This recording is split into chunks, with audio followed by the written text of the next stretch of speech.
26వ వచనం వరకు నేటి కొరకైన సువార్త వాక్య భాగము.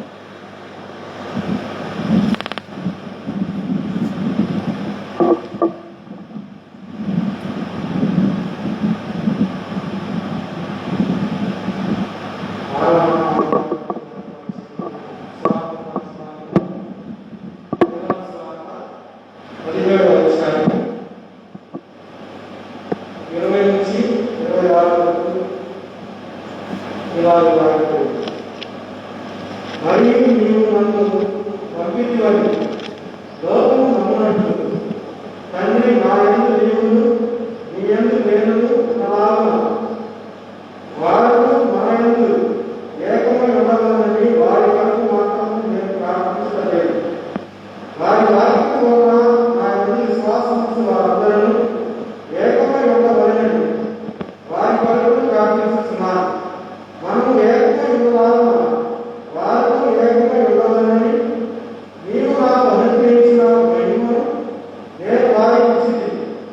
వారి యందు నేనును నా యందు నీవును ఉండుట వలన వారు సంపూర్ణంగా చేయబడి ఏకంగా ఉన్నందున నీవు నన్ను పంపితివని నీవు నన్ను ప్రేమించినట్టే వారిని కూడా ప్రేమించితివని లోకము తెలుసుకున్నట్టు నాకు అనుగ్రహించిన మహిమను వారికి ఇచ్చింది. తండ్రి, నేనెక్కడ ఉందునో అక్కడ నీవు నాకు అనుగ్రహించిన వారు నాతో కూడా ఉండవలనని నీవు నాకు అనుగ్రహించిన నా మహిమను వారు చూడవలనని కోరుచున్నాను. జగత్తు పునాది వేయడానికి మునిపే నీవు నన్ను ప్రేమించింది. నీతి స్వరూపములు తండ్రి, లోకము నిన్ను ఎరుగలేదు, నేను నిన్ను ఎరుగుదును. నీవు నన్ను పంపితివని నీవు ఎరిగి ఉన్నావు. నీవు నా యందు ఇచ్చిన ప్రేమ వారి యందు ఉండునట్లును నేను వారి యందు ఉండునట్లును వారికి నీ నామమును తెలియజేసింది, ఇంకనూ తెలియజేసిందని చెప్పాను. ఈ దినము వరకు ఏర్పాటు చేయనున్న సువార్త పాఠశాలకు నిలబడింది. ఓ క్రీస్తు, నీకు స్తోత్రము కలుగును గాక. అందరం అలాగే నిలువబడి అపోస్తుల విశ్వాస ప్రమాణమును మన విశ్వాసముగా అంగీకరింతాము. భూమి ఆకాశములను సృష్టించిన సర్వశక్తి గల తండ్రి అయిన దేవుని నేను నమ్ముచున్నాను. ఆయన యాక కుమారుడును మన ప్రభునైన యేసుక్రీస్తును నమ్ముచున్నాను.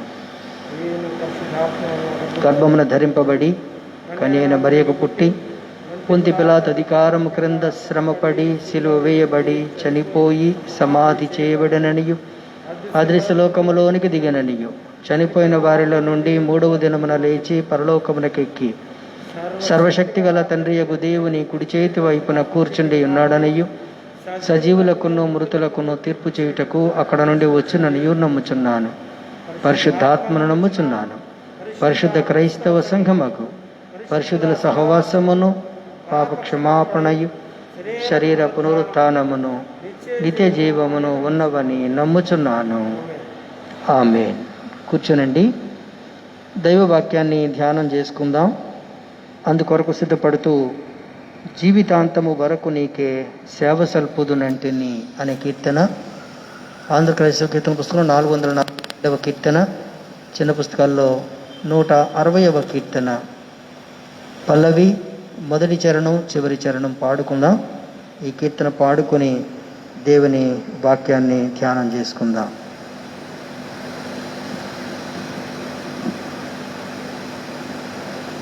జీవితాంతము వరకు నీకే సేవ సల్పుదునంటిని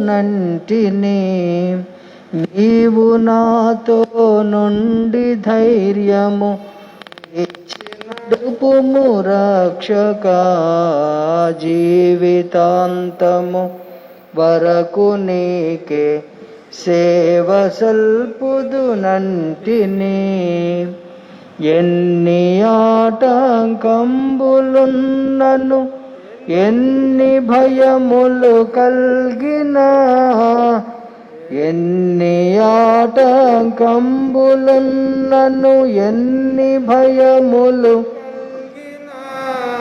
అన్ని పోవును నీవు నాకడ నున్న నిజమిది రక్షకా జీవితాంతము వరకు నీకే సేవ సల్పుదునంటినే పాప మార్గము దరికి బోవ పాతయాసల గోరక పాప మార్గము పాపయాసల బో ఎప్పుడు నిన్నే వెంబడి తుము రక్షకా జీవితాంతము రక్షణీకే సేవ సల్పుదునంటినే.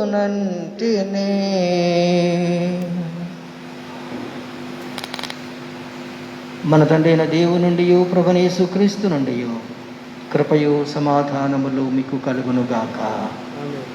ఆమేన్. కూర్చోనండి, ప్రార్థన చేసుకుందాం. మహోన్నతుడైన మా తండ్రి, జీవాధిపతి, నీకు స్తోత్రములు. మరొక పునరుద్ధాన దినం నీ సన్నిధిని సమీపించి నిన్ను మహిమపరిచే ఈ భాగ్యాన్ని ఇచ్చినందుకే నీకు వందనాలు చెల్లిస్తూ ఉన్నాం ప్రభువా. ఇంతవరకు ఆరాధనలో మీరు మహిమ పొందారు. వాక్యము ద్వారా మాతో మాట్లాడమని వేడుకుంటూ ఉన్నాను. నీ వాక్కులు జీవపు వాక్కులు. నీ వాక్కు చేత మమ్మలను బలపరచండి. క్రీస్తు యేసు యొక్క సహవాసంలో సారూప్యతలో మమ్మలను నడిపించమని వేడుకుంటూ ఉన్నాను. నా నోటి మాటలు మందరి హృదయ ధ్యానములు నీ దృష్టికి అంగీకారంగా ఉండినట్లుగా చేసుకున్నామని యేసు నామమున వేడుకొనుచున్నాము తండ్రి. ఆమేన్. క్రీస్తునందు ప్రియమైన వారులారా, మన ప్రభువును రక్షకుడైన యేసుక్రీస్తు వారి పరిశుద్ధ నామమున మీకెల్లరకు శుభాలు తెలియజేస్తూ ఉన్నాను. మీరంతా క్షేమంగా ఉన్నారని నేను విశ్వసిస్తున్నాను. మీ అందరి కొరకు నేను ప్రార్థిస్తూ ఉన్నాను. భయంకరమైన దినాల్లో ఉన్నాం. దేవుని కృపా వాత్సల్యత మన ఎడల నూతనంగా పుడుతున్నది కనుక మనం ఇంకా నిర్మూలము కాకుండా సజీవుల లెక్కల్లో ఉన్నాం. అందును బట్టి మనం దేవునికి కృతజ్ఞతాస్తుతులు చెల్లించబద్దులమై ఉన్నాం. ఈ ఆదివారాన్ని ఆరోహణం తరువాతి ఆదివారంగా మనం ఆచరిస్తూ ఉన్నాం. మానవ పాప పరిహారార్థం శరీరధారిగా ఈ లోకానికి వచ్చి కల్వరి శిలువను భరించి మరణించి పునరుద్ధానుడై తిరిగి లేచినటువంటి ప్రభు, ఆయన పునరుద్ధానుడైన తర్వాత 40 దినాలలో 11 పర్యాయాలు తన శిష్యులకు ప్రత్యక్షపరుచుకుని ఆయన ఆరోహణమయ్యారు. దాదాపు 500 మంది చూస్తూ ఉండగా ఒలీవల కొండపై నుంచి ఆయన ఆరోహణమై వెళ్ళారు. మన చర్చి క్యాలెండర్ ప్రకారం ఈ ఆరోహణం గురువారం అవుతుంది. ఆ గురువారం తర్వాత వచ్చినటువంటి ఆదివారం కనుక ఈ ఆదివారాన్ని ఆరోహణం తర్వాతి ఆదివారంగా మనం ఆచరిస్తూ ఉన్నాం. యేసుక్రీస్తు ప్రభు యొక్క ఆరోహణాన్ని గురించి కొన్ని మాటలు మనం జ్ఞాపకం చేసుకోవాలి. యేసు ప్రభు వారి ఆరోహణము అనేది ఒక చారిత్రక సంభవం. ఆయన జననం, మరణం, పునరుద్ధానం ఎలాగో అలాగే ఆరోహణం కూడా ఒక తాత్విక సంఘటన. దాదాపు 500 మంది చూస్తూ ఉండగా ఆయన ఆరోహణమై వెళ్ళిపోయారు. రెండవది, యేసు స్వామి యొక్క ఆరోహణము ఒక అద్భుతం. ఈ ఆరోహణంతో యేసుక్రీస్తు ప్రభు వారి యొక్క నరావతార స్థితి పరిపూర్ణమైపోయింది. ఆయన ఆరోహణం ఒక అద్భుతం.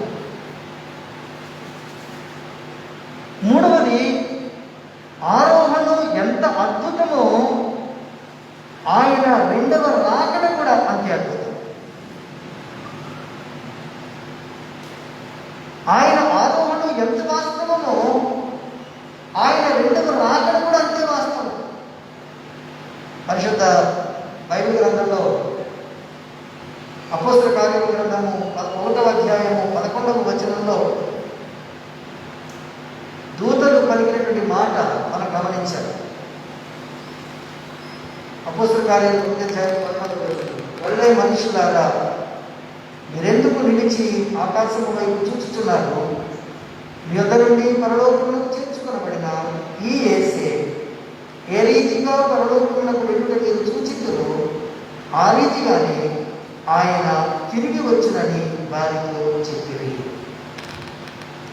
యేసు ప్రభు వారి ఆరోహణం అద్భుతము, వాస్తవం మాత్రమే కాదు, ఆయన తిరిగి రావడం, ఆయన రెండవ రాకడ కూడా వాస్తవం, అద్భుతం అనే సంగతిని నేను మీకు తెలియజేస్తూ ఉన్నాను. ఆరోహణమై వెళ్ళినటువంటి ప్రభు తిరిగి రెండవసారి రాబోతున్నారు. ఆయన రాకడకు సూచనలు నెరవేరుతూ ఉన్నాయి. ఆయన రాకడకు మనం సమీపంగా ఉన్నాం.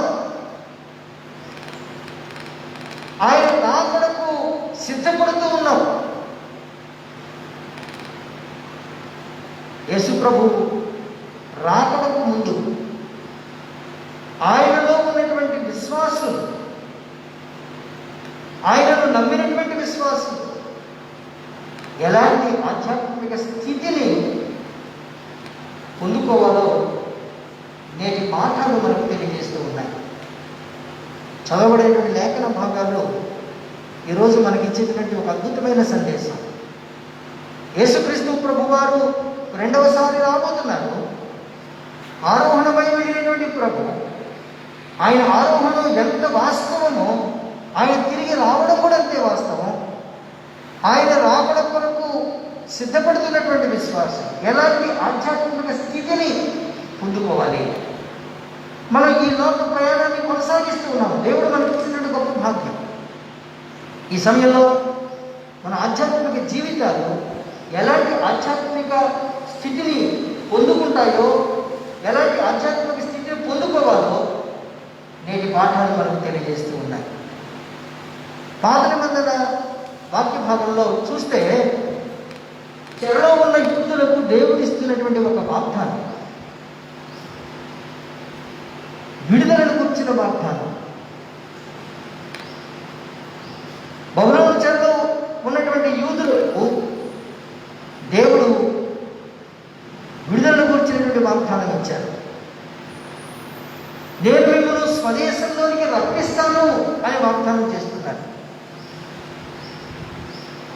మనం చదువుకున్నటువంటి పత్రిక వాక్య భాగంలో క్రీస్తు యేసు బిడ్డలకు ఆయన ఇచ్చే భద్రత,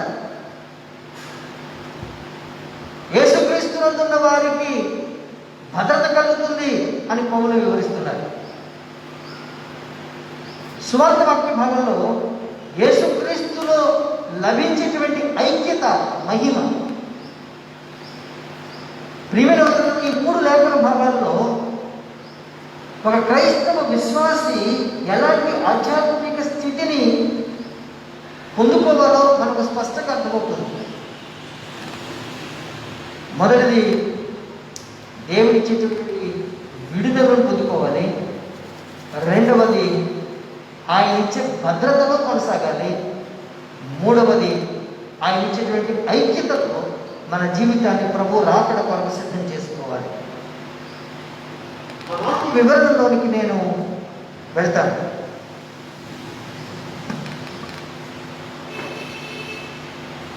వాక్య వివరణలోకి నేను వెళ్తాను. నేను ఈ వాక్య భాగాన్ని పాఠంలో వాక్య భాగంతో మనం ప్రారంభించి ధ్యానించాలని నేను తలుస్తున్నాను. దేవుని చిత్తానికి విరుద్ధమైనటువంటి ప్రవర్తన కలిగిన యూదులు బబులోను చెరలో వారు శిక్షింపబడుతూ ఉన్నారు. వారి కఠిన హృదయం, వారి దుష్ట ప్రవర్తన,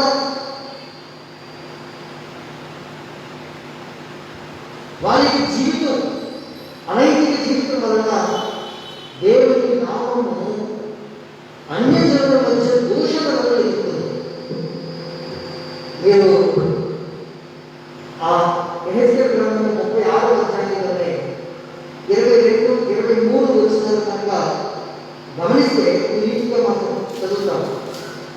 ప్రభువు యెహోవా సెలవిచ్చినది ఏమనగా, ఇశ్రాయేలీయులారా, మీ నిమిత్తము కాదు కానీ అన్యజనులను మీ చేత దోషణ పొందిన నా నామము, నా పరిశుద్ధ నామం నిమిత్తము నేను చేయకు దాన్ని చేయను.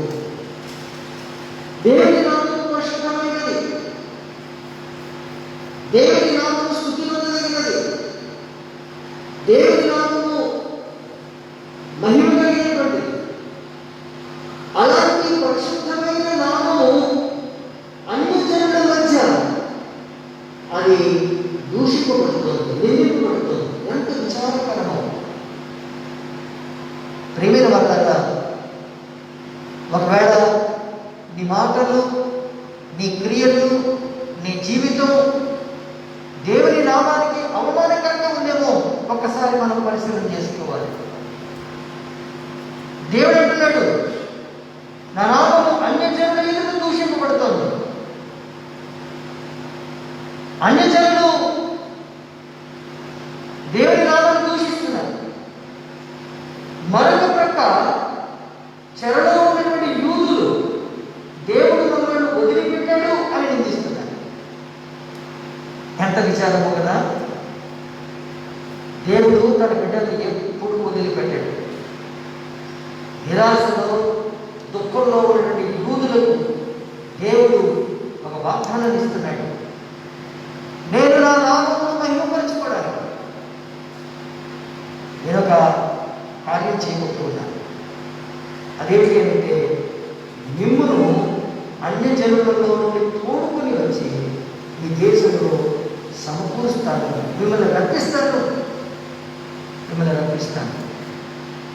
ప్రియమైన వారులారా, చదవబడినటువంటి లేఖన భాగంలో యెహెజ్కేలు గ్రంథం 36వ అధ్యాయము 25 నుంచి 27 వచనాలలో ఉన్నటువంటి భాగంలో ప్రధానంగా 3 విషయాలు మనం గమనించాలి.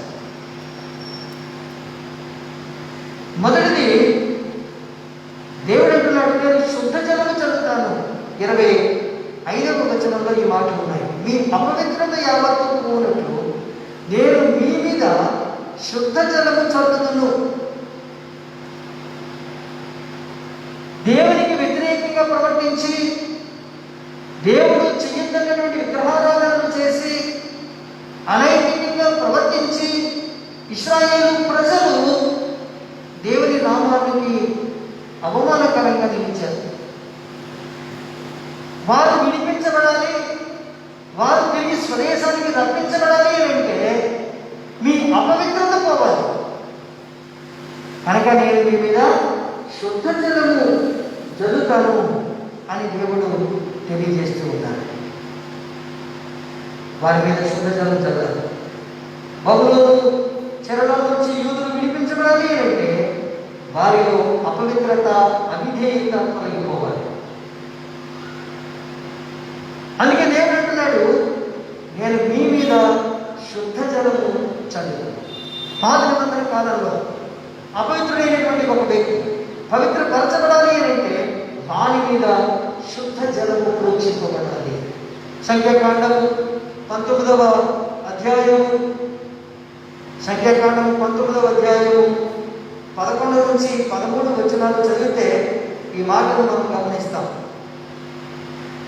ఏ నరసవమునైనను పుట్టినవాడు 7 దినములు అపవిత్రుడైనను, అతడు 3వ దినమున ఆ జలముతో పాపశుద్ధి చేసుకుని 7వ దినమున పవిత్రుడగును.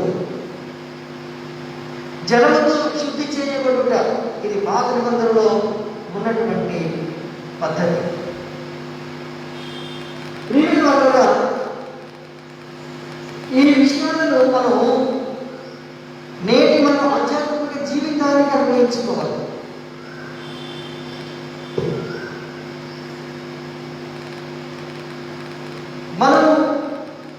మనకు దేవుడు ఒక వాగ్దానం చేశాడు.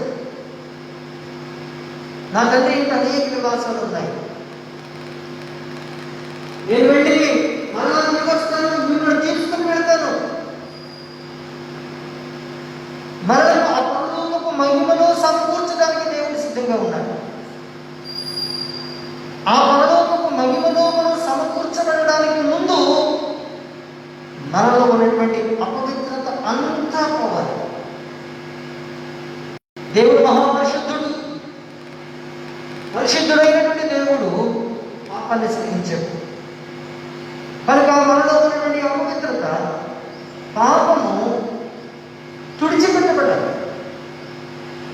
దేవుడు అంటున్నాడు ఆనాటి ఇశ్రాయేలు ప్రజలతో, మీ అపవిత్రత యావత్తు పోనట్టు మీ మీద శుద్ధ జలము జల్లు. ఈనాడు చాలా మంది శారీరక స్వస్థతకు ఇచ్చినంత ప్రాధాన్యత ఆత్మీయ స్వస్థతకు ఇవ్వడం లేదు. మీరు యేసుక్రీస్తు పరిచర్య అంతటినీ జాగ్రత్తగా గమనించండి. శారీరక స్వస్థత ఇవ్వడానికి ముందు ఆత్మీయ స్వస్థతనిచ్చాడు. నిజమే, మరణం అందరికీ సంభవిస్తుంది, దాన్ని ఎవరు తప్పించుకోలేదు. ఒకవేళ ఈ రోజు వ్యాధి నుంచి, బాధ నుంచి ఒకవేళ నీవు తప్పించబడితే, మరణకరమైన పరిస్థితి నుంచి నీవు బ్రతికితే మంచిది. మరలా ఒకనాడు మనం ఖచ్చితంగా మరణించాలి. పాపముల నుంచి విడిపించబడకపోతే మన విలోకంలోనే కాదు, పరలోకంలో కూడా మనకు స్థానం లేదు అనే విషయాన్ని మనం గమనించాలి. మనం మొదట పాపముల నుండి, సాతాను చెర నుండి విడుదల పొందాలి. ఈ జీవితం ఈ లోకంలో తాత్కాలికమైనది. ఏదో ఒక దినాన్న ఈ లోక జీవితాన్ని ముగించాలి. ఈ లోకం తర్వాత నిత్యత్వం ఉంది అనే విషయాన్ని గుర్తించి మన ఆత్మీయ జీవితాన్ని మనం శుద్ధీకరించుకోవడానికి సంసిద్ధత కలిగిన వారు ఉండాలి. మన పాపముల నుంచి మనం విడుదల పొందాలి. యేసుక్రీస్తు రక్తమే మన పాపముల నుంచి విడిపిస్తుంది అని గ్రహించాలి. యోహాను రాసిన మొదటి పత్రిక 1వ అధ్యాయం 7వ వచనం 2వ భాగంలో యేసుక్రీస్తు యొక్క రక్తము ప్రతి పాపము నుండి మనలను పవిత్రులుగా చేస్తుంది అని తెలియజేశారు. యేసుక్రీస్తు రక్తములో మునిగినప్పుడే పాపముల నుంచి మనం పవిత్రులు కాగలుగుతాం. పరిశుద్ధమైన రక్తము, అమూల్యమైన రక్తము, ఆయన రక్తంలో కడగబడిన అనుభవం మనం కలిగి ఉండాలి. యేసుక్రీస్తు రక్తము మనల్ని పవిత్రపరిచేందుకు నిరంతరము ప్రవహిస్తూనే ఉంది. విశ్వాసంతో యేసు రక్తాన్ని స్వీకరించినప్పుడు నీవు పవిత్రపరచబడతావు. బాప్తిస్మము ద్వారా అటువంటి అనుభవానికి నీవు రాగలగాలి. పాపముల విషయమై చనిపోయిన వారుగా క్రీస్తు యేసులో తిరిగి జన్మించిన అనుభవం నీకు రావాలి. అలా పవిత్రీకరించబడిన అనుభవం మనలో ఉండాలి అని దేవుడు కోరుకుంటున్నాడు. ఆయన రక్తము మన కొరకు చిందించాడు. ఆ రక్తములో నీవు శుద్ధీకరించబడాలని కోరుతున్నాడు. ఆయన రక్తము నీ కొరకు స్రవిస్తూనే ఉంది. అయితే సిద్ధమైన మనస్సు పొందుకు రావాలి. నీ అపవిత్రత యావత్తు పోగొట్టడానికి మన ప్రభు సిద్ధంగా ఉన్నారు. రెండవది, దేవుడు అంటున్నారు, నూతన హృదయము, నూతన స్వభావము నేను మీకు ఇస్తాను. 26వ వచనంలో ఈ మాటలు ఉన్నాయి. నూతన హృదయము మీకు ఇచ్చేదను, నూతన స్వభావము మీకు కలుగజేసేదను, రాతి గుండె మీలో నుండి తీసివేసి మాంసపు గుండెను మీకు ఇచ్చేదను. మానవులలో రాతి గుండె, కఠినమైనటువంటి గుండె ఉంది. ఈ కఠినమైనటువంటి గుండెను తీసివేసి మాంసపు గుండెను నేను మీకు ఇస్తాను అంటున్నాడు దేవుడు. రాయికి స్పందన ఉండదు. దేవుని వాక్యానికి లోబడనిది రాతి గుండె. నిర్గమకాండం 8వ అధ్యాయం 15వ వచనంలో చూస్తే, ఫరో తన హృదయాన్ని కఠినపరుచుకున్నాడు అని రాయబడింది. దేవుడు ఎన్నో అద్భుతాలు చేస్తూ ఉన్నాడు. దేవుడు చేస్తున్నటువంటి అద్భుతాలు చూస్తూ కూడా ఆనాడు ఫరో తన హృదయాన్ని కఠినపరుచుకున్నాడు. రాతి నేలలో పడిన విత్తనాలు మొలకెత్తవు, ఫలించవు. అలాగే దేవుని వాక్యము వెతబడుతూ ఉన్నప్పుడు అది నీలో ఫలించలేదు అంటే నీ హృదయము కఠినంగా ఉందేమో పరిశీలన చేసుకోవాలి. రాతి గుండెను తీసివేసి మాంసపు గుండెను ఇస్తానని దేవుడు వాగ్దానం చేస్తున్నాడు. దేవుని వాక్యం మనతో మాట్లాడుతూ ఉన్నప్పుడు మన హృదయం వాక్యానికి అనుగుణంగా స్పందించాలి. మన హృదయంలో దేవుని వాక్యము మార్పు తెస్తుంది. మెత్తని హృదయము, స్పందించే హృదయము, వాక్యానుసారంగా జీవించే హృదయము మనం కలిగి ఉండాలని దేవుడు కోరుతూ ఉన్నాడు. ప్రియమైన వాళ్ళారా, యేసుక్రీస్తు రక్తము మనల్ని కడిగి శుద్ధి చేయడానికి సిద్ధంగా ఉంది. మనం మన పాపముల విషయమై పశ్చాత్తాప హృదయంతో ప్రభువును సమీపించాలి.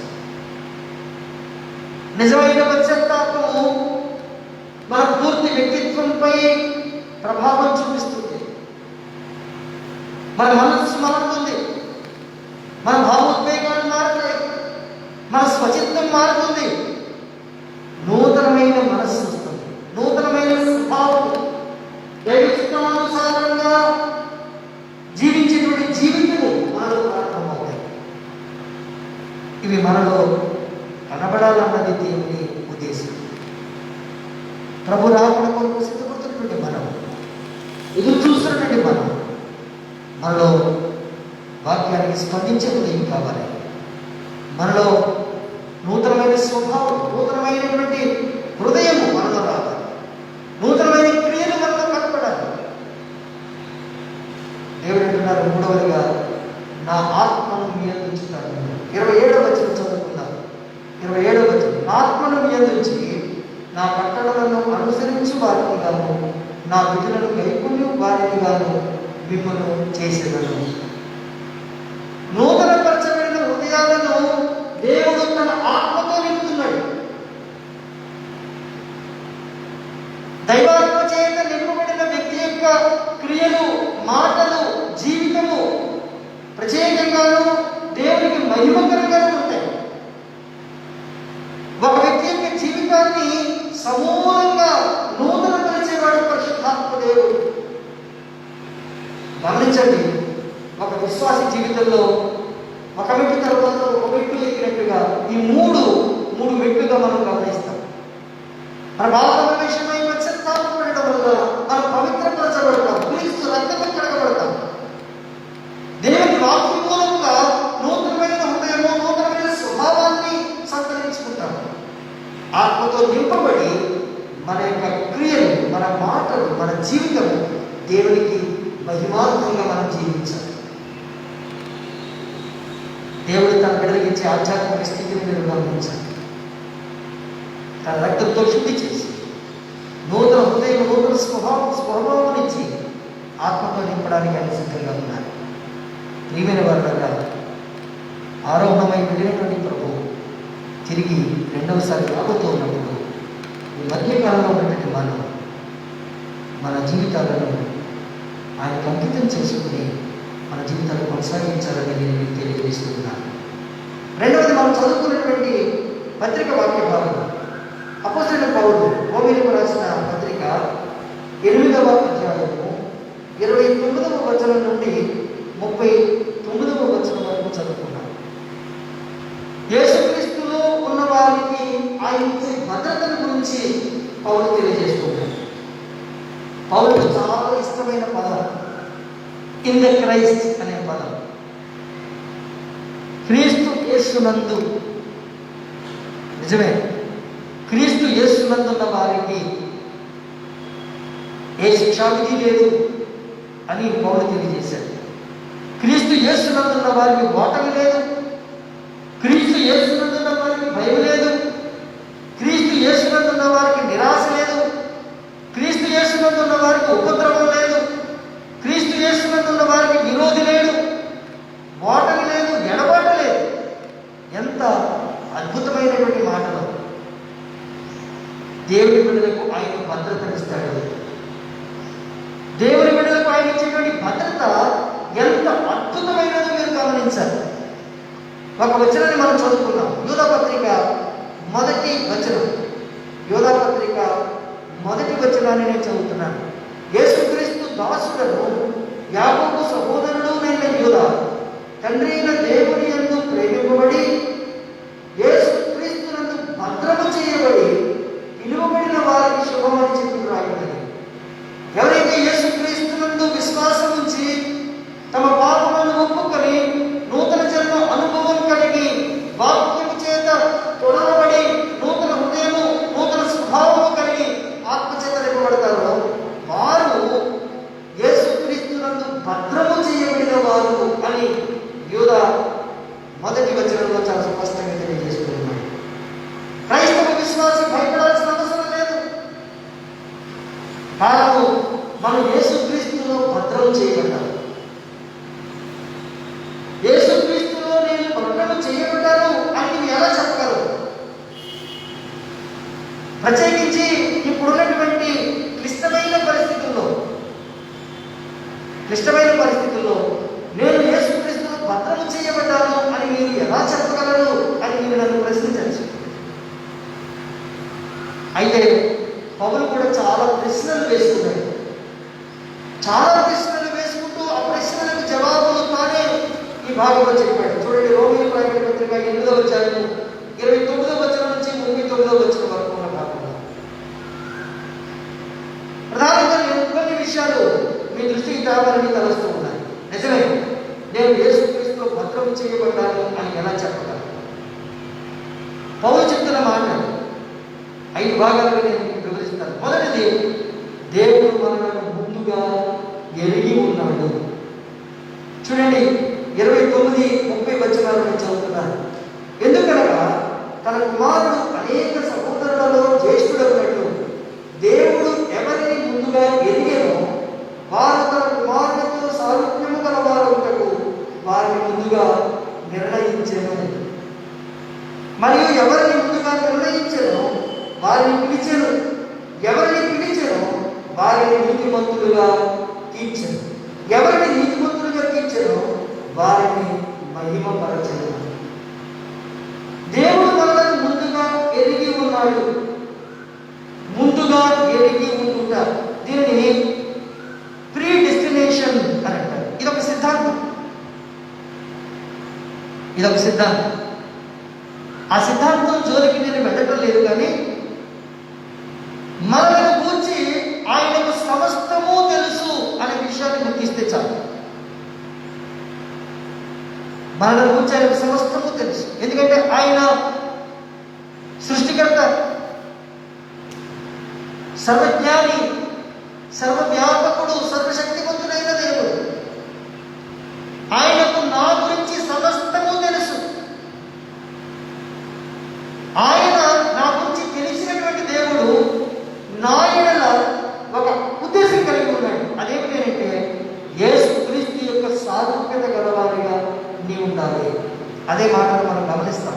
29వ వచనంలో మాటలు ఉన్నాయి. యేసుక్రీస్తు యొక్క సారూప్యత గలవారిగా మనం ఉండాలి అని ఆయన ఉద్దేశించారు. అందుకే దేవుడు మనలను ముందుగానే నిర్ణయించాడు, పిలిచాడు, నీతిమంతులుగా తీర్చాడు, మహిమపరిచాడు. ప్రియమైన వారలారా, దేవుడి సంకల్పంలో ఉన్న వారికి దేవుడిచ్చేటువంటి భద్రత చెక్కు చెదరదు అనే విషయాన్ని మీరు గుర్తించాలి. ఒక మాట నేను చెప్పి ముందుకు వెళ్తాను. దేవుడు నన్ను ఎరిగి ఉన్నాడు అని నీవు గుర్తిస్తే చాలు. దేవుడు నిన్ను ఎరిగి ఉన్నాడు. నీ స్థితి ఏమిటో ఆయనకు తెలుసు. ఆయనకు మరొక ఉన్నది ఏదీ లేదు. ఆయన నిన్ను ఎరిగి ఉన్నాడు. రెండవది, దేవుడు మన పక్షంగా ఉన్నాడు. చూడండి, 31వ వచనం నుంచి చదువుతాను. రోమపత్రిక 8వ అధ్యాయం 31వ వచనం. ఇట్లుండగా ఏమందుము, దేవుడు మన పక్షముగా ఉండగా మనకు విరోధి ఎవడు? దేవుడు మన పక్షంగా ఉన్నాడు. దేవుడు మన పక్షంగా ఉన్నాడు కనుక మనకు విరోధి ఎవడు? మన దేవుడు మనతో ఉన్నాడు. మన దేవుడు మనలో ఉన్నాడు. మనలో ఉన్నాడు. ఈరోజు చాలా ప్రశ్నలు ఉత్పన్నమవుతున్నాయి. చాలా ప్రశ్నలు. దేవుడు మన పక్షంగా ఉన్నాడు అని చెప్తున్నారు పాస్టర్ గారు. ఇప్పుడున్నటువంటి ఈ కరోనా పాండమిక్ లో నీ దేవుడు ఏమయ్యాడు అని అడుగుతున్నారు. ఒకనాడు దావీదు అడిగినటువంటి ప్రశ్న ఈనాడు అనేకులు అడుగుతున్నారు. నీ దేవుడు ఏమయ్యాడని జనులు నన్ను అడుగుతున్నారు అని దావీదు దేవుని సన్నిధిలో ప్రార్థించాడు. ఈరోజు ఇలాంటి ప్రశ్న అడుగుతున్నారు. నీ దేవుడా ఏమయ్యాడు? ఈ క్లిష్ట పరిస్థితుల్లో నీ దేవుడు ఏం చేస్తున్నాడు? ప్రియమైన వారలారా, మన దేవుడు మనకు దూరస్తుడు కాదు అనే సంగతిని మీరు గుర్తించారు. నా దేవుడు నాకు దూరస్తుడు కాదు. ఆయన మనకు సమీపస్తుడు, మనతో ఉన్నవాడు, మన పక్షంగా ఉన్నవాడు. ఆయన ఇమ్మానుయేలు దేవుడు. ఆయన మన పక్షంగా ఉన్నాడు కనుకనే ఈరోజు నేను ఇంకా సజీవంలో ఉన్నాను. ఆయన మన పక్షంగా ఉన్నాడు కనుకనే మనం ఇంకా ధైర్యంగా ఉండగలుగుతున్నాం. ప్రియమైన వారలారా, ఆయన మనతో ఉన్న దేవుడు. నా దేవుడు నా పక్షంగా ఉన్నాడు అని నీకు విశ్వసిస్తే భయపడవు. శారీరకంగా శ్రమలు రాబో అని ఎక్కడ బయట చెప్తా. వ్యాధులు వస్తాయి, బలహీనతలు వస్తాయి, శ్రమలు వస్తాయి, కష్టాలు వస్తాయి. అయితే దేవుడు నీ పక్షంగా ఉన్నాడు కాబట్టి వాటన్నింటినీ జయించగలను అనేటువంటి విశ్వాసం మీద కొనసాగాలి. ఇంకా పౌలు చెప్తున్న మరికొన్ని విశేషాలు నేను మీకు తెలియజేస్తాను. మూడవది, తన సొంత కుమారుని అనుగ్రహించాడు. 32వ వచనం మీరు గమనించండి. రోమపత్రిక 8వ అధ్యాయం 32వ వచనం. తన సొంత కుమారుని అనుగ్రహించినట్టు వెనుతీయక మనందరి కొరకు ఆయనను అప్పగించిన వాడు ఆయనతో పాటు సమస్తమును మనకెందుకు అనుగ్రహింపాడు? మనకెందుకు అనుగ్రహింపాడు? మానవ పాప పరిహారం తన సొంత కుమారుని ఇచ్చిన దేవుడు ఆయన బిడ్డలకు సమస్తము అనుగ్రహిస్తాడు. ఆయనే మన పోషకుడు. వారిని పోషిస్తున్నటువంటి దేవుడు. వాటికంటే శ్రేష్టమైన నిన్ను పోషించడా? ప్రియమైన వారలారా, మన దేవుడు తన సొంత కుమారుని మన కొరకు అనుగ్రహించాడు. ఆయన తన బిడ్డలకు సమస్తమును అనుగ్రహిస్తాడు. విశ్వసిస్తున్నావా? 4వది, మనల్ని నీతిమంతులుగా తీర్చేవాడు. మన నీతిమంతులుగా తీర్చేవాడు. 33, 34 వచనాలలో ఈ మాటలు మనం గమనిస్తాం. ఒకవేళ ఎవరైనా నేరం మోపచ్చు, కానీ తీర్పు తీర్చి శిక్ష తీర్చి అది వాడు ఒక్కరితో. దేవుడు తీర్పు తీర్చే అధికారాన్ని కుమారుని చేతికి అప్పగించాడు. చూడండి, యోహాను సువార్త 5వ అధ్యాయం 22వ వచనం ఈ రీతిగా చెప్పబడింది. తండ్రి ఎవరికి తీర్పు తీర్చడు కానీ తండ్రిని కనపరచినట్లుగా అందరూ కుమారుని కనపరచవలనని తీర్పు తీర్చుటకు సర్వాధికారము కుమారునికి అప్పగించి ఉన్నాడు. తీర్పు తీర్చే అధికారం కుమారుడే, ప్రభువైన యేసుక్రీస్తుదే. మనల్ని నీతిమంతులుగా తీర్చడానికి ఆయన మానవుల కఠినమైన తీర్పును సహించి శిలువ శిక్షను భరించి మరణించి పునరుద్ధానం తిరిగి లేచాడు. మన పక్షంగా మన పాపముల కొరకు ఆయనే మరణించాడు. ఆయన విశ్వాసం ఉంచిన వారికి శిక్ష విధించేవారు ఆయనే మన పక్షంగా ఉన్నప్పుడు, ఆయనే నీతిమంతులుగా తీర్చిన వాడైనప్పుడు, ఆయనే న్యాయాధిపతి అయినప్పుడు శిక్ష విధించేవారు ఎవరు? ఎంత భరోసా, ఎంత భరోసా! క్రీస్తు యేసులో విశ్వాసికి ఒక భద్రత ఆశ్చర్యం. ఐదవది, యేసుక్రీస్తు మనల్ని ప్రేమిస్తున్నారు. 35వ వచనం నుండి 39వ వచనం వరకు ఉన్న భాగం అంతా అదే. యేసుక్రీస్తు ప్రభు మనల్ని ప్రేమిస్తున్నారు కాబట్టి ఆ ప్రేమ నుంచి మనల్ని ఎవ్వడూ ఎడబాపలేడు. ఈ లోకరీతిగా, శరీర రీతిగా శ్రమలు, బాధలు, హింసలు, మరణం, కరువులు అన్నీ వస్తాయి. అయినా సరే ప్రభు ప్రేమ నిలిచి ఉంది అనే విషయాన్ని మీరు గుర్తించాలి. కష్టాలు, బాధలు, శ్రమలలో ప్రభుని ప్రేమను మనం జ్ఞాపకం చేసుకోవాలి. రోమిలకు రాసిన పత్రికలోనే 8వ అధ్యాయం 37వ వచనం చదువుతున్నాను. అయినను మనల్ని ప్రేమించిన వారి ద్వారా మనము వీటన్నిటిలో అత్యధిక విజయము పొందుతున్నాము. ప్రభు నన్ను ఎప్పటికీ ప్రేమిస్తున్నారు అని నేను గుర్తిస్తే కష్టాలన్నింటిలో నేను విజయం పొందుకోగలుగుతాను. ప్రభు నేను ఎప్పటికీ ప్రేమిస్తున్నాను. ఆ నమ్మిక నీలో తప్పిపోకుండా జాగ్రత్త పడాలి. లూకాసు వార్త 22వ అధ్యాయము 31 నుంచి 32 వచనాలు మీరు జాగ్రత్తగా గమనించి ధ్యానించండి. దాని గురించి నేను ఒక మాట నేను తెలియజేస్తాను. పేతురు సాతాను శోధనకు లొంగిపోయే సమయం వచ్చింది. అప్పుడు ప్రభు అన్నాడు, పేతురు సాతాను నిన్ను జయించడానికి సిద్ధంగా ఉన్నాడు. అయితే నీ నమ్మిక తప్పిపోకుండా నేను నీ కొరకు ప్రార్థిస్తున్నాను అన్నాడు. నీవు శోధనలో చిక్కుకోకుండా నేను ప్రార్థిస్తున్నాను అనలేదు. నీకు శ్రమలు రాకుండా నేను ప్రార్థిస్తున్నాను అని అనలేదు. నీకు శోధనలు ఎదురవుతాయి, సాతాను నిన్ను జల్లిస్తాడు, నీకు శ్రమలు కలుగుతాయి. అయినా సరే నీ నమ్మిక తప్పిపోకుండానట్లు నేను నీ కొరకు ప్రార్థిస్తాను. ఏ నమ్మిక? ఏ నమ్మిక అంటే ప్రభు నన్ను ఇంకా ప్రేమిస్తున్నాడు, యేసే రక్షకుడు, ఆయన నాకు భద్రత ఉన్నది అనే నమ్మిక నేను తప్పిపోకూడదు.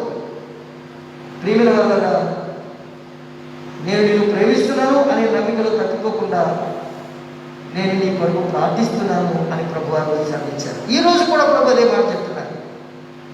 ఆయన తండ్రి కృపాశ్రమున కూర్చొని ఆయన మన కొరకు ప్రార్థిస్తున్నారు. ప్రభు నిన్ను ప్రేమిస్తున్నాను, ప్రభు నన్ను ప్రేమిస్తున్నాడు, ప్రభు నన్ను ప్రేమిస్తున్నారు అని నమ్మితే ఎన్ని శ్రమలైనా, ఎన్ని కష్టాలైనా సరే నీవు వాటిని జయించగలవు అనే సంగతిని నేను మీకు జ్ఞాపకం చేస్తూ ఉన్నాను. ప్రియమైన వల్ల యేసుక్రీస్తులో మనకు భద్రత. కారణం ఆయన మనలను ఎరిగి ఉన్నారు, ఆయన మన పక్షంలో ఉన్నారు, మనల్ని నీతిమంతులుగా తీర్చేవాడు, మన కొరకు మరణించి తిరిగి లేచిన శక్తిమంతుడు, మనల్ని ఇంకా ప్రేమిస్తున్నారు. యేసుక్రీస్తులోని విశ్వాసం భద్రత. ఆ భద్రతలో ఆయన రాకడ వరకు కొనసాగాలని నేను కోరుతూ ఉన్నాను. మూడవదిగా మనం చదువుకున్నటువంటి స్వార్థ వాక్య భాగం యోహాను సువార్త 17వ అధ్యాయం 20 నుంచి 26 వచనాలు యేసుక్రీస్తులో లభించే ఐక్యత, మహిమ. చూడండి 21, 22 వచనాలలో, తండ్రి నీ నాయను నీవును నీ యందు నేను ఉన్నదాగున వారును మన యొక్క ఏకమై ఉండవలనని వారి కొరకు మాత్రము నేను ప్రార్థించడం లేదు. వారి వాక్యము వలన నా యందు విశ్వాసం ఉంచిన వారందరూ ఏకమై ఉండవలనని వారి కొరకు ప్రార్థించుచున్నాను. ప్రియమైన వల్ల యేసు ప్రభు వారు చేసినటువంటి ప్రధాన యాజకుని ప్రార్థనలో అత్యంత ప్రాముఖ్యమైనటువంటి అంశం. ఆయన విశ్వాసం ఉంచిన వారందరూ కూడా ఐక్యతగా ఉండాలని ప్రార్థిస్తూ ఉన్నారు. తండ్రి కుమారుల మధ్య ఐక్యత ఉంది. అలాగే ఆయన శిష్యులు చెప్పేటువంటి స్వార్థ విని యేసుక్రీస్తునందు విశ్వాసం ఉంచినటువంటి క్రైస్తవ విశ్వాసులందరూ కూడా ఏకమై ఉండాలి అని ప్రభు ప్రార్థిస్తూ ఉన్నారు. ఐక్యత, యూనిటీ. యేసుక్రీస్తు ప్రభునందు విశ్వాసం ఉంచినటువంటి సంఘము, విశ్వాసుల గుంపు, ఆయన రాకడకు ఎదురు చూస్తూ ఉన్నటువంటి విశ్వాసుల గుంపు ఎలా ఉండాలి అని అంటే ఐక్యతలో ఉండాలి. ఈనాడు క్రైస్తవ విశ్వాసులు డినామినేషన్ల పేరు మీద విడిపోయారు, ప్రాంతాల పేరు మీద విడిపోతున్నారు, కులాల పేరు మీద ముక్కలుగా విడిపోవడం శోచనీయం. ప్రభు కోరుతున్నారు విశ్వాసుల మధ్య ఐక్యత ఉండాలి. మనందరికీ బాగా తెలిసినటువంటి వాక్యం, సహోదరులు ఐక్యత కలిగి ఉండుట, కలిగి నివసించడం ఎంత మేలు, ఎంత మనోహరం. సాధారణ విశ్వాసుల మధ్య ఐక్యతను చెడగొడతారు. కనుక ప్రభు ఉద్యోగి సెలవిస్తూ ఉన్నాడు, ఐక్యతలో బలం ఉంది. ఐక్యతలో ప్రార్థిస్తే సాధారణ మనం జయించగలుగుతాం. ఐక్యతతో ఏక మనస్సుతో మనం ప్రార్థిస్తే ఈ పాండమిక్ని మనం జయించగలుగుతాం. క్రైస్తవ విశ్వాసులు ఏక మనస్సులై ఉండండి. ఆదిమ సంఘం ఏక మనస్సుతో ప్రార్థన చేశారు. ఈనాడు డినామినేషన్లుగా, ప్రాంతాల వారిగా, కులాల వారిగా విడిపోయినటువంటి ఈ క్రైస్తవ సమూహం ఏక మనస్సుతో ప్రార్థిస్తే ఇప్పుడున్నటువంటి పరిస్థితులు ఎదుర్కోవడం అనుకున్నది కష్టం కాదు. ప్రియమైన వాళ్ళ ఒక మాట చెప్పి నేను ముగిస్తాను. క్రైస్తవ విశ్వాసులు ఎలాంటి ఐక్యత కలిగి ఉండాలో ఒక మాట చెప్తారు. ఇది ఆర్గనైజేషనల్ యూనిటీ కాదు, ఆర్గానికల్ యూనిటీ. ఈ రెండు మాటల్ని వివరించడానికి సమయం లేదు. కానీ యేసుక్రీస్తు శరీరములో అవయవములుగా ఉన్నటువంటి వారు ఆ సంఘం యొక్క లేక ఆ శరీరం యొక్క క్షమాపూర్తి పొందినట్లుగా ఎవరి పని వారు చేస్తూ ఐక్యతలో కొనసాగాలి. విశ్వాసం ఐక్యత కలిగి ఉంటేనే దేవుని నామము మహిమపరచబడుతుంది. విశ్వాసంలో ఐక్యత లేకపోతే దేవుని నామములకు అవమానం కలుగుతుంది. ప్రియమైన వారలారా, ప్రభు రాకడ సమీపంగా ఉన్న ఈ దినాలలో, ప్రభు రాకడ కొరకు ఎదురు చూస్తున్నటువంటి ఈ దినాలలో మన ఆధ్యాత్మిక స్థితి ఎలా ఉండాలో, మనం ఎలా మన ఆధ్యాత్మిక స్థితిని తీర్చిదిద్దుకోవాలో మనం ఈ వాక్య భాగాల ద్వారా గుర్తిస్తూ ఉన్నాం. ఎవరికి వారు మనం పరిశీలన చేసుకోవాలి. యేసు రక్తంలో కడగబడి పవిత్రీకరించబడిన అనుభూతిలో ఉన్నారు. నూతన హృదయము, నూతన స్వభావము కలిగి ఆత్మచేత నడిపించబడుతున్నావా? యేసుక్రీస్తులను ఎరిగి ఉన్నారు, ఆయన నాపక్షంగా ఉన్నారు, ఆయన నా కొరకు మరణించి తిరిగి లేచారు, ఆయన ఇంకా నన్ను ప్రేమిస్తూనే ఉన్నారు, ఆయనలోనే నాకు భద్రత, ఆయనలోనే నాకు రక్షణ కలుగుతుంది అని నీవు విశ్వసిస్తూ ఉన్నావు. నీతోటి క్రైస్తవ విశ్వాసులతో సహవాసంలో, ఐక్యతలో నీవు కొనసాగుతున్నావా? ఎవరికి వారు పరిశీలన చేసుకోవాలి. ప్రభు ఎలా ఆరోహణమయ్యారో అలాగే తిరిగి రాబోతున్నాడు. ఆయనతో పాటు ఆయన ఇచ్చినటువంటి ఆ నిత్య మహిమలో నీవు నేను ఉండాలని ఆయన కోరుకుంటున్నాను. అందుకు తగిన ఆధ్యాత్మిక జీవితం, ఆధ్యాత్మిక స్థితి నీలో ఉండాలని పరిశుద్ధాత్మ దేవుడు కోరుతూ ఉన్నాడు. ప్రియమైన వాళ్ళని నేను ముగిస్తూ ఉన్నాను. అలాంటి ఆధ్యాత్మిక స్థితి నీవు కలిగి ఉంటే ఆయన రాకడ కోసం కనిపెట్టాలని తెలియజేస్తూ ఈ మాటలు ముగిస్తూ ఉన్నాను. దేవుడు మీరు దీవించిన గాక. ఆమె సమస్త జ్ఞానమునకు మించిన దేవుని సమాధానం యేసుక్రీస్తు వలన మీ హృదయములకు, మీ తలంపులకు కావలయుండును గాక. ఆమె. దేవా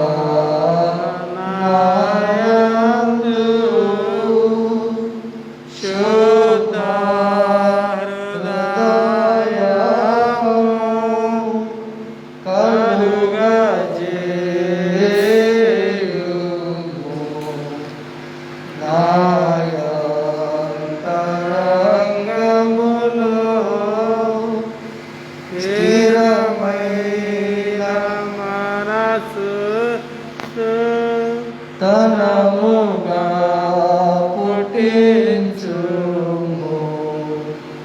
నీ సన్నిధానమున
ఈ ఆరాధనలో మాతో పాటు ఏకీభవించిన వారికి, లైవ్లో వీక్షిస్తున్న అందరకు ప్రత్యేకమైనటువంటి అభినందనలు తెలియజేస్తూ ఉన్నాను.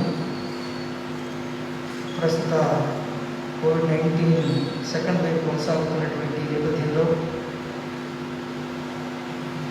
ఆన్లైన్ ద్వారా సర్వీస్ చేయాలని నిర్ణయించినప్పుడు సంఘ బిడ్డలందరూ మేము గృహాలలో ఉండి మాతో ఏకీభవిస్తున్నారని మేము నమ్ముతున్నాం.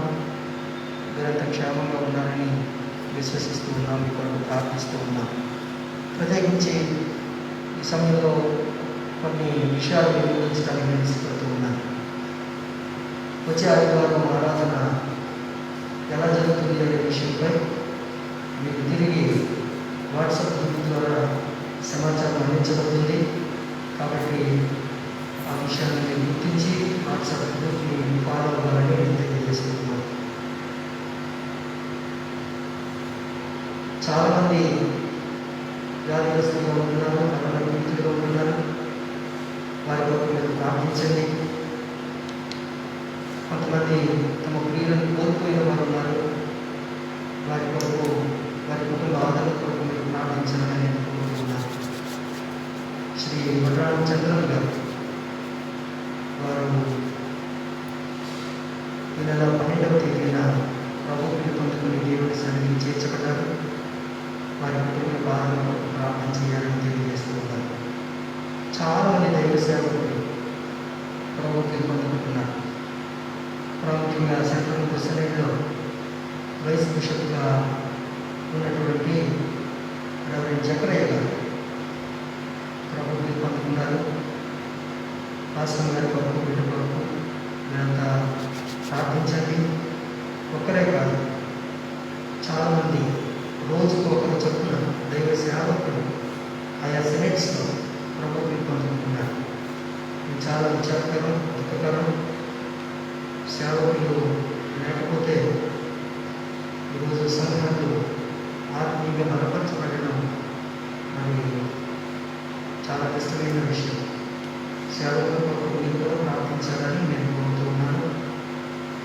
అక్కడ ప్రభుత్వం పొందుకున్నటువంటి సేవకులు వారి కుటుంబాలను దేవుడు ఆదరించి ధైర్యపరచగాక. ఆమేన్. అందరం కలిసి ఏకీభవిద్దాం, ప్రార్థనలో మోకరిద్దాం. దేవుడు అద్భుతాలు చేసి కరోనా వైరస్ నుంచి విడిపించి తిరిగి మనమందరం కలిసి ఐక్యతలో సహవాసంగా దేవాలయంలో చేరడానికి దేవుని కృపనివ్వాలని మీరంతా మీ వ్యక్తిగత ప్రార్థనలో జ్ఞాపకం చేసుకోవాలని నేను కోరుతూ ఉన్నాను. ప్రార్థన చేసుకుందాం. తలలో ఉంచి కళ్ళు మూయండి. ప్రార్థన. మహోన్నతమైన మా తండ్రి, నీకు స్తోత్రాలు చెల్లిస్తూ ఉన్నాం. ఈరోజు మీరు మాతో మాట్లాడినందుకు నీకు వందనాలు. మీరు అక్కడ సమీపిస్తున్నటువంటి దినాలలో మేము ఎలాంటి ఆధ్యాత్మిక స్థితి కలిగి ఉండాలో మాకు నేర్పించారు. అటు జీవితాన్ని ప్రతి ఒక్కరికి మీరు అనుగ్రహించండి. మేము పవిత్రీకరించబడాలి, ఆత్మతో నింపబడాలి, నూతన స్వభావం కలిగి ఉండాలి. అంతేకాకుండా క్రీస్తు యేసులో భద్రపరచబడాలి. ఐక్యత సహవాసంలో మా జీవితాలు కొనసాగించుకోవాలి. మా పరమ తండ్రి, అటు జీవితం కలిగిన రాకడ కొరకు ఎదురు చూసే భాగ్యాన్ని ప్రతి ఒక్కరికి దయచేయండి. ఈ పాండమిక్లో ఎంతోమంది దుఃఖపూరితులుగా మిగిలిపోతున్నారు ప్రభువా. వ్యాధిగ్రస్తులుగా ఉన్న వారిని మీరు బాగు చేయండి, మీ గాయపడిన హస్తంతో తాకి స్వస్థపరచండి. తమ ప్రియులను కోల్పోయిన వారిని మీరు ఆదరించండి, ధైర్యపరచండి. మా పరమ తండ్రి, మీ చిత్తాన్ని మీరు జరిగిస్తున్నారని మేము నమ్ముతున్నాం. ఈ ఉగ్రత కాలంలో ఈ పాండమిక్ నుంచి మాకు విడుదల కలుగు చేయండి. కరోనా వైరస్ని మీరు రూపుమాపండి. మా రక్షక, మేము కేవలం నిమిత్త మాత్రం ప్రభువా, మీ శక్తి చేత, మీ యొక్క కృప చేత ఈ కార్యాలు జరిగించమని వేడుకుంటూ ఉన్నాం. మా తండ్రి, మేము ఏకమనస్కులమై ప్రార్థిస్తూ ఉన్నాం. పరమాశీర్వాదాలు కుమ్మరించమని వేడుకుంటూ ఉన్నాం. మా సంఘానికి సంబంధించిన అనేక మంది బిడ్డలు, మదని వారందరినీ మీరు బాగు చేయండి, ధైర్యపరచండి, కృంగిపోకుండా వారిని నిలువబెట్టండి, ఆత్మతో వారిని అభిషేకించండి. నీ చిత్తానుకూలమైనటువంటి జీవితాన్ని వారికి దయచేయండి. మా రక్షక, ఈ సంఘంలో ఉన్న ప్రతి కుటుంబాన్ని, ప్రతి వ్యక్తిని మీ చేతులకు అప్పగిస్తూ ఉన్నాం. మీ రెక్కల చాటును భద్రపరచమని, వారు మరి ఆయా విధుల నిమిత్తమై బయటకు వెళుతుండగా వారికి క్షేమాన్ని ఇమ్మని ప్రార్థిస్తూ ఉన్నాం. వివిధ సమూహాల మధ్య, మరి ఆఫీసుల్లో, పనులలో మరి ఎక్స్పోజ్ అవ్వాల్సినటువంటి సమయాల్లో వారు కూడా తమ భద్రతను కాపాడుకుంటూ, మా తండ్రి, జాగ్రత్తగా ఉండే మనస్సును వారికి దయచేయండి. నిర్లక్ష్య వైఖరిని మీరు తొలగించండి. ఒక ప్రక్క వ్యాక్సినేషన్ జరుగుతోంది. ప్రభుత్వాలు, అధికారులు, వైద్యులు ఎంతో సేవలు అందిస్తూ ఉన్నారు. మా తండ్రి, ఈ వ్యాక్సినేషన్ కార్యక్రమం కూడా త్వరగా కంప్లీట్ అవ్వడానికి సహాయం చేయండి. మా దేశాన్ని, రాష్ట్రాన్ని మీరు దీవించండి. పాలకులు, అధికారులందరికీ మీరు క్షేమాన్ని ఇవ్వండి. నీతియుక్తమైన పరిపాలన అందించే మనస్సును దయచేయండి. మా తండ్రి, ముందు చూపుతో ఏ రీతిగా మరి ఈ కోవిడ్-19 ఎదుర్కోవడానికి సిద్ధపడాలో వారికి మీరు తెలియచేయమని వేడుకుంటూ ఉన్నాను. మా పరమ తండ్రి, జ్ఞానం ఇచ్చేవాడు నీవేనైనా. బిడ్డలకు తగినటువంటి జ్ఞానాన్ని ఇవ్వండి, ఆలోచననివ్వండి. ప్రపంచ దేశాల్లో ఉన్న ప్రతి ఒక్క బిడ్డను మీరు దీవించండి. మధ్యాసియా కొరకు ప్రార్థిస్తూ ఉన్నాం, యెరూషలేం కొరకు ప్రార్థిస్తూ ఉన్నాం. మా పరమ తండ్రి, దీవించండి. జరుగుతున్నటువంటి దాడుల నుంచి ఉపశమనాన్ని కలుగజేయమని, సమస్తములో చాలిన దేవునిగా మీరు మాతో ఉండి మహిమ పొందుమని, ఈ ఆరాధనలో సహకరించిన సంఘ పెద్దలను మీరు దీవించి ఆశీర్వదించమని యేసు నామమున వేడుకొనుచున్నాము తండ్రి, ఆమేన్. పరలోకమందున మా తండ్రి, ఈ రాజ్యం వచ్చుగాక, నీ చిత్తం పరలోకమందు నెరవేరుచున్నట్లు భూమి మీద నెరవేరును గాక. మహిళ అపరాధములు చేసిన వారిని మేము క్షమించము, శోధనలను తెగ దుష్టుమము తప్పించము. రాజ్యమును, శక్తియు, మహిమయు నిరంతరము నీవే ఉన్నవి, ఆమేన్. మన ప్రభువైన యేసుక్రీస్తు వారికి ప్రభుని ఆశీర్వదించి నిన్ను కాపాడుగాక. ప్రభు నీకు తన సన్నిధి ప్రకాశింపజేసి నిన్ను కరుణించుగాక. ప్రభు నీ మీద తన సన్నిధి కాంతిని ఉదయింపజేసి నీకు సమాధానము కలుగజేయునుగాక.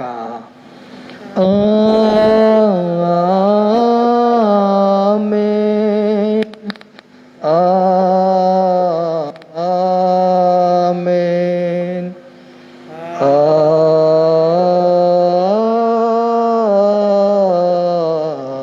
ఆమేన్. పంపుము దేవా దీవెనలతో,